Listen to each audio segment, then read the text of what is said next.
We got enough fighting words here to go around now. We got to pass the ordinance first.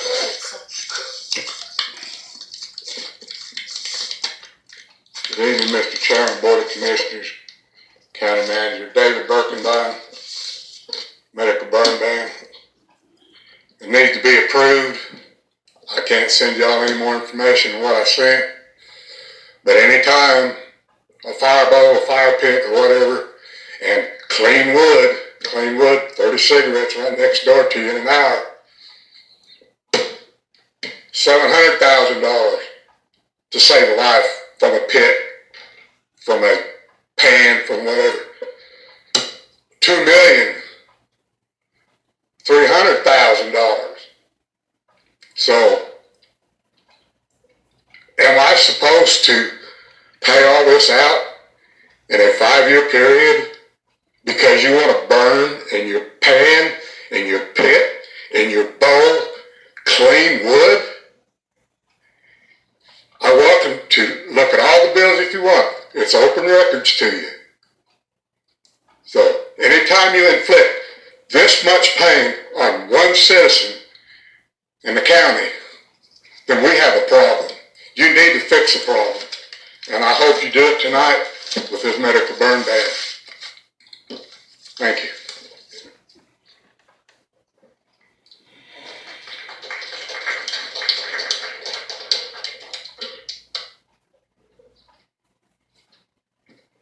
Hi, my name's Kim Ingleson, East Cobb, Indian Hills. I'm going to go I'm going to tell Mr. Birnbein about the burn ban.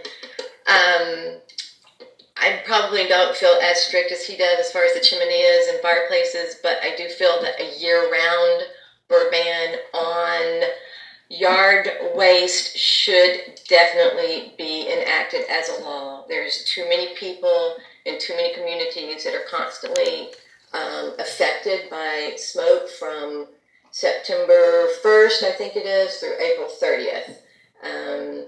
We go through high humidity summers, wet winters, and then we have a few days out of the year that you can actually open those windows and have some fresh air come in, and then you can't because someone is burning.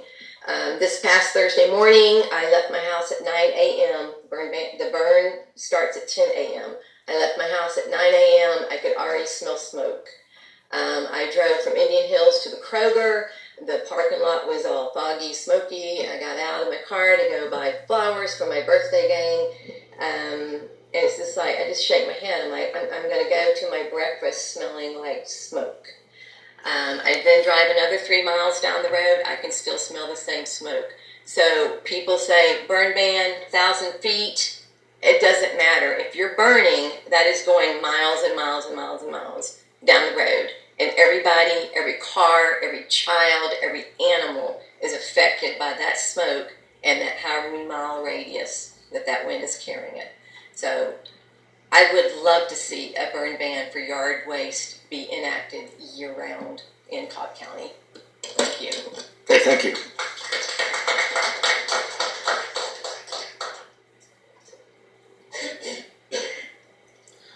My name is Phil Robertson. I live in West Cobb, and I'm not here to try to encourage health problems for anybody, but I think the burn ban, as enacted, ought to be sufficient, and I see no reason to include someone's fire pit or someone who's got an outdoor fireplace for the few times a year that they might choose to have the grandchildren over and roast hot dogs outside.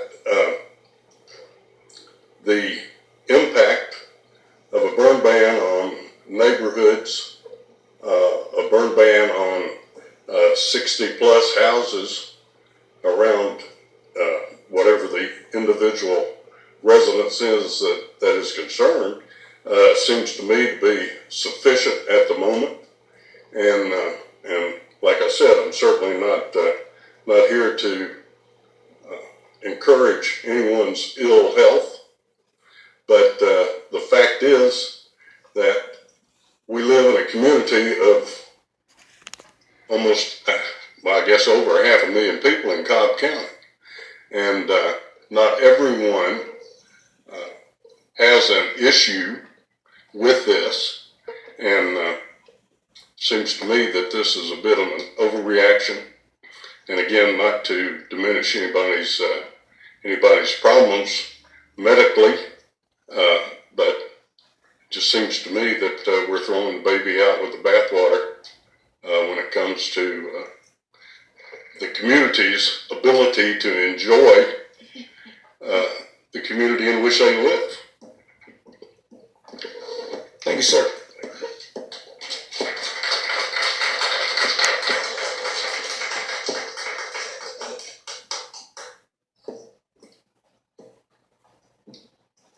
King Ross, I've lived here in Cobb County since '77. I live in an old neighborhood that has an acre. I have a half acre behind my house, which has a lot of trees. Twice a year we burn because the city will not carry it off. The people who carry your garbage will not carry it off. And so people with large yards, and the reason we've stayed there is because we have a large yard and we have trees. Now, I understand a lot of the new houses don't have yards. They don't have that problem. But for those of us who are the old ones in the big old subdivisions that have a lot of land, a lot of trees, a lot of leaves, what are we going to do with them if we cannot burn? Okay. Thank you, sir. Grind them up, motherfucker.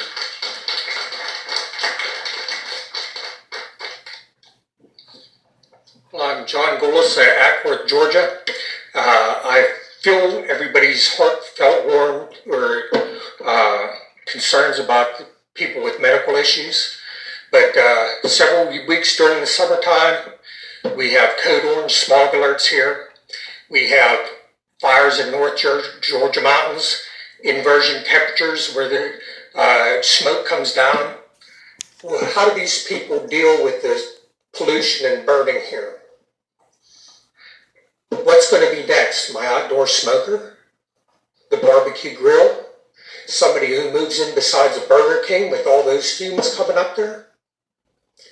We deal with a lot of issues in society every day, whether I'm going down the interstate and somebody's truck is burning oil in front of me.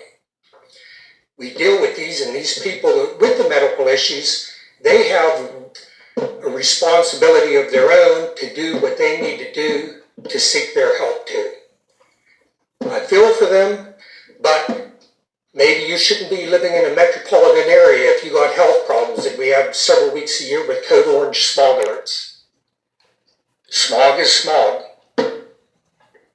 Thank you. Thanks, sir.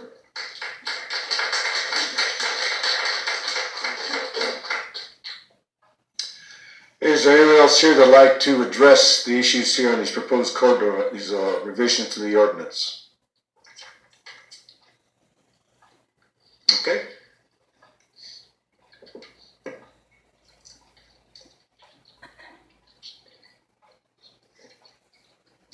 Good evening, my name is Deborah White. I reside in Ackworth, Georgia, and I would like to address the issue of the medical ban burning.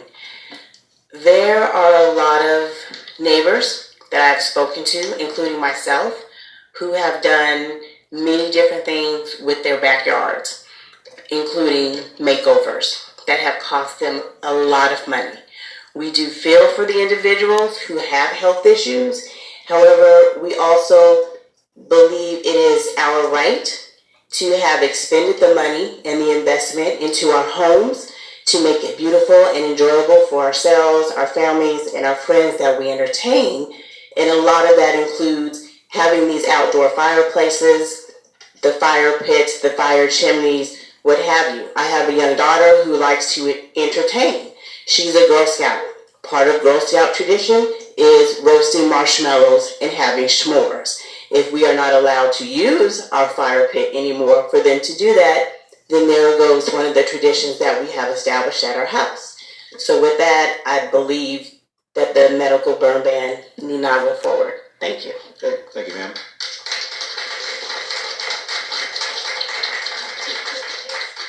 No, I'm sorry.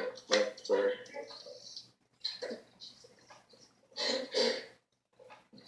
Hello, David Sidler. I live in Brookstone. Thank you for listening to us tonight. First, I'd like to start by saying how horrible it must be to have a medical condition that affects your breathing. But that does not mean it should affect hundreds of people around you. My wife and I have 4 children. We live in a great subdivision. We have a beautiful house and love being outside. Last year, we decided to invest in our home by building an outdoor covered patio with a kitchen and fireplace. It is great. We spent a lot of money to be able to do these things, to spend more time outside. By spending this money, this has increased the value of our home. If this amendment passes and it gets in burn area in our area, it takes away from my family to be outside by our fire in our fireplace in the cold weather.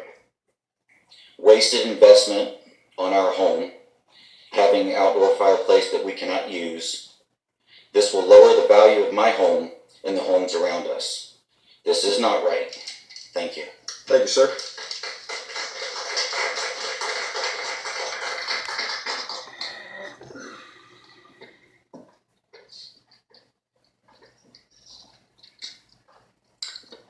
Hello, I'm Christy from Kennesaw. I went online and viewed the Cobb County map of the 40+ medical burn bans